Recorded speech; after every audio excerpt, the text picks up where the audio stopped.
Hey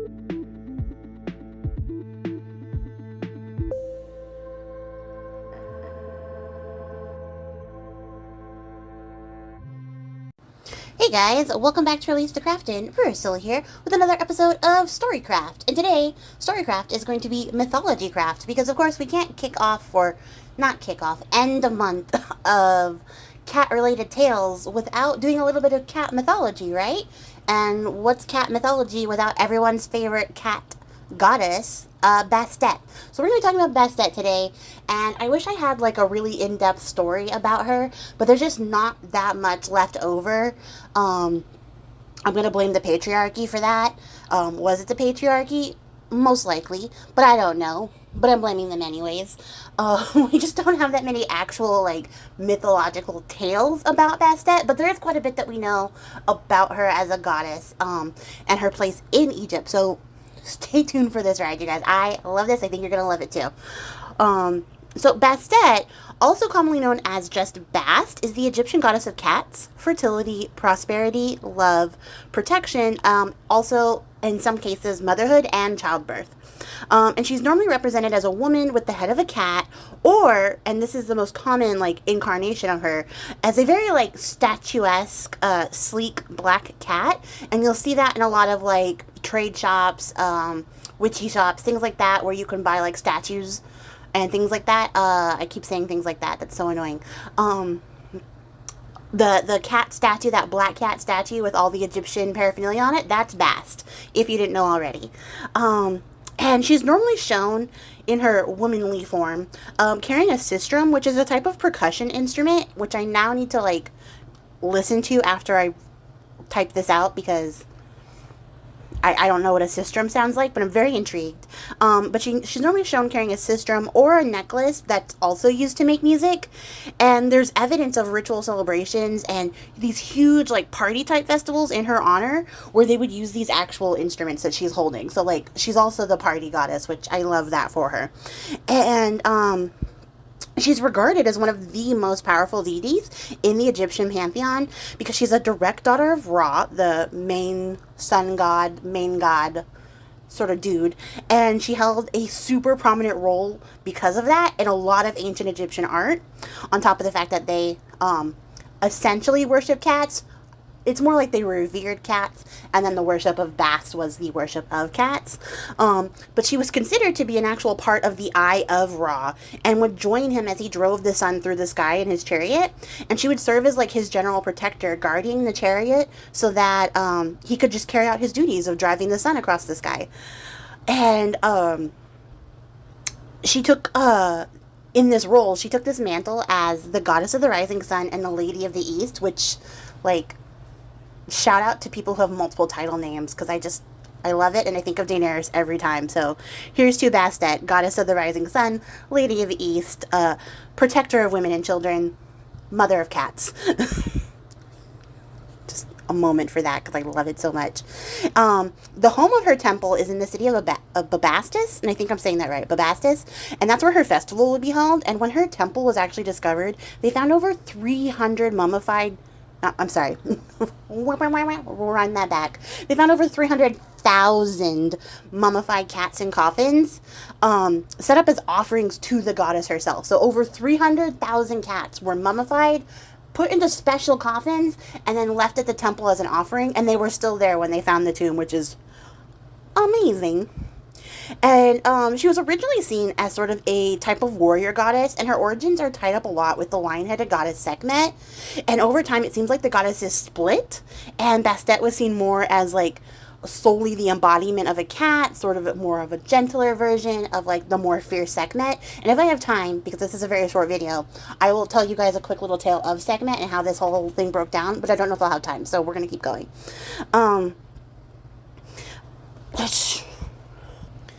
I said I don't have time, and then my whole brain shut down. Sorry. So cats were normally seen as protectors against disease, and she got this mantle as a protector against disease and also evil spirits because the role that cats served in Egyptian society was that they guarded food stores from disease-ridden rodents. So they literally like prevented the outbreak of plague, which shout out to the Black Death. That's how that happened too. They got rid of all the cats. That's like a whole thing. Maybe I'll do like a witch history thing, and we'll bring that up then.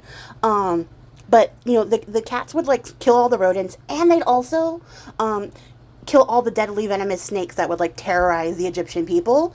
And anyone who owns a cat or has been around a cat knows that cats give zero fucks about whatever they're killing. They're going for it. So they literally would. They would confront cobras all the time. Even though, like, a cobra can totally kill a cat with its venom, like, cats didn't care. They would murk them on sight. So, because of this, they were seen as protectors against disease, and that's like a symbol that ended up being incorporated into the worship of the goddess Bastet. She became that embodiment of protector, and she prevented evil spirits, which I think is like the parallel to the snakes. But she also gained a role over fertility, motherhood, childhood in general, just children, due to the fact that the Egyptians, because cats were so useful in their society, were super grateful to the large amount of kittens in every litter of cats. So every time a cat would have a bunch of kittens, they were like, this is amazing, because this means we're going to be even safer from the diseases and the snakes and everything trying to kill us. So it's not uncommon to see statues of Bastet pictured with a full litter of kittens, and this is how, you know, you get the fertility, motherhood, child rearing aspects. Also in this regard, she was considered to be the mother of all pharaohs, and it is where to this day she maintains her role as protector of women and children specifically, because women and children are the direct byproducts of mothers. Like you can't have women and children without mothers, and it's all together. I think you guys understand what I'm saying. Mothers, women, children, it's tied up. It's one thing. Cohesive. So she was so popular that even the ancient Greeks adopted her likeness and gave her the role as a minor deity of the moon. And she even shows up in ancient Roman texts, which means that they also fucked with Bastet. And she was embraced throughout Rome as well. And there's a lot of like evidence to indicate that they associated her with the goddess Artemis or Diana, which is, I think, where that moon aspect comes into play. She also has a role as a goddess of passion because of love. So, of course, love, you have passion. And it's believed that the word passion comes from the root word pash, which is another name for Bastet. So she literally invented passion. Shout out to Bastet. But interestingly, in her role as a protector of the sun, she would protect the sun throughout the day, right? But in the evening, she would change into a cat and prowl around the world to ward away the monstrous sun-eating snake Apophis, who was like a symbol of darkness and chaos, literally the cause of Ragnarok. The snake is trying to eat the sun, and it was believed that cats protected the sun in the sun in the day, and in the evening when the sun set, the rays from the sun entered the eyes of the cat, so they could continue to guard it, and that's why their eyes shine in darkness, which is such a cool, interesting little bit of like lore that the Egyptians came up with, and I love that idea.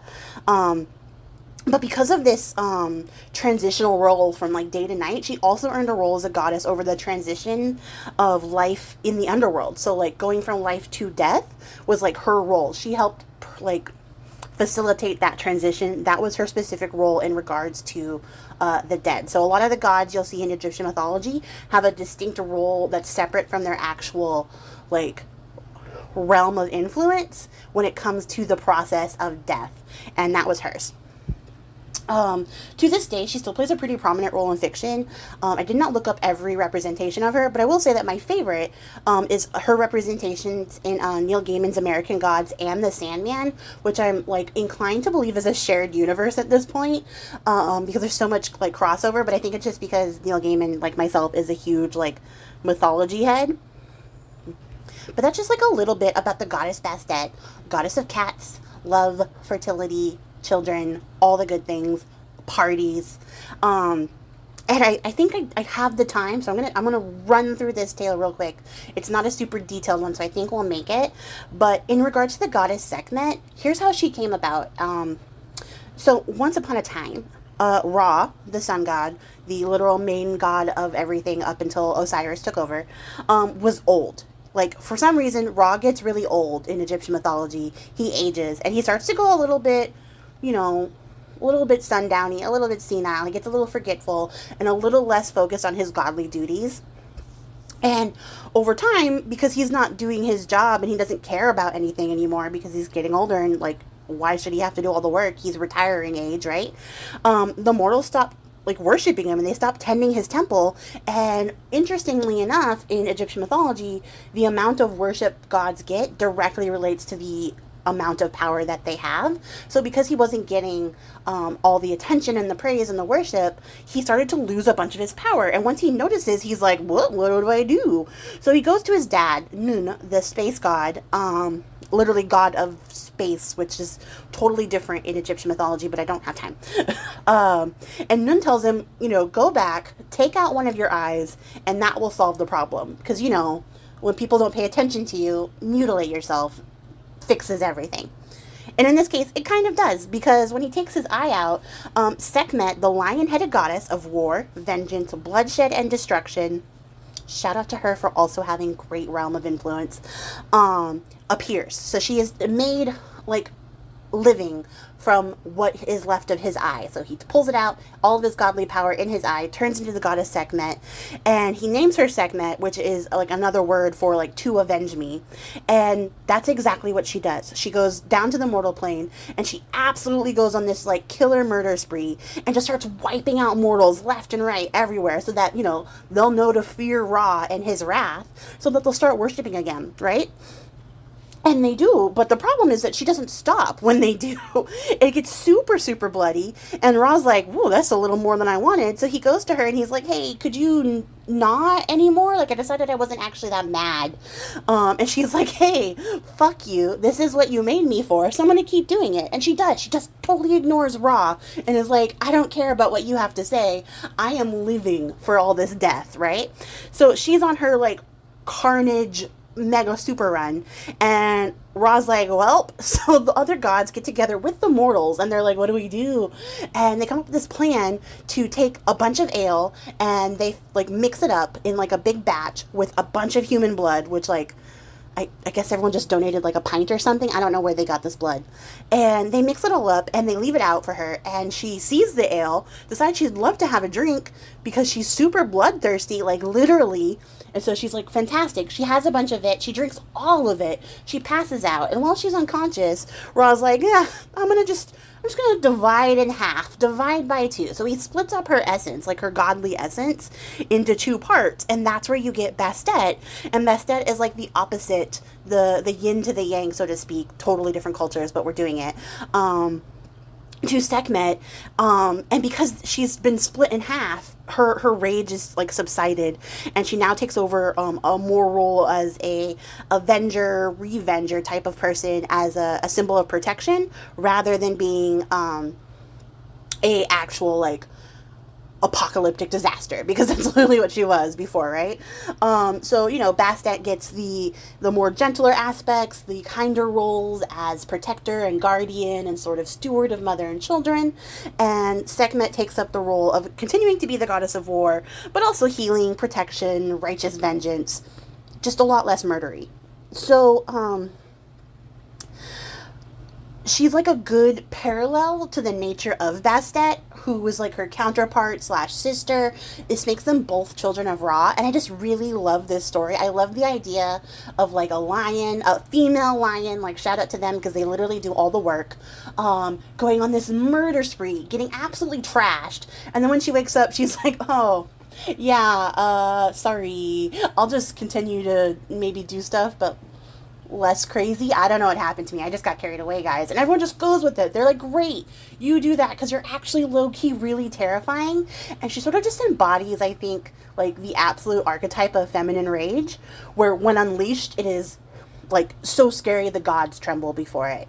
And then, you have this more nurturing, motherly sort of aspect in Bastet, which also like is another female like archetype, and together they make this horribly terrifying being, but separate they also make like somebody who is like kind of chill to be around, but you know we'll have your back constantly. So I just think it's really interesting. I think if you're interested, you should definitely look up more about Sekhmet. I don't know if I'll do another thing on her in the future, because like I said, there's not that much source material to pull from, because there's not a lot of stories there. Like, there's stories, and of course, like, the stories about the male gods seem to, like, magically survive better than the ones about the female gods. This one about Sekhmet survived, and I'm just glad that it did, because it's a delight for me.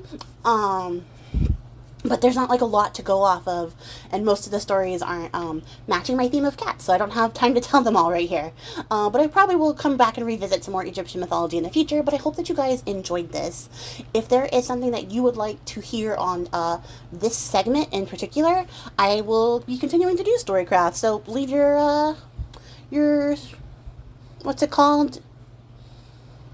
Request. Oh my gosh, words are really hard today.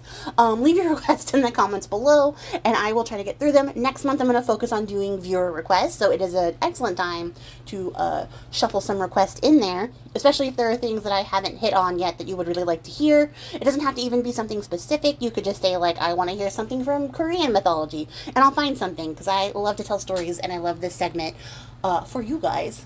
And for myself. I do really enjoy it. So I hope that you really enjoyed it, that you liked what I made today, and I appreciate your faces for making it to the end of the video. Hope you enjoyed our month of cat tales.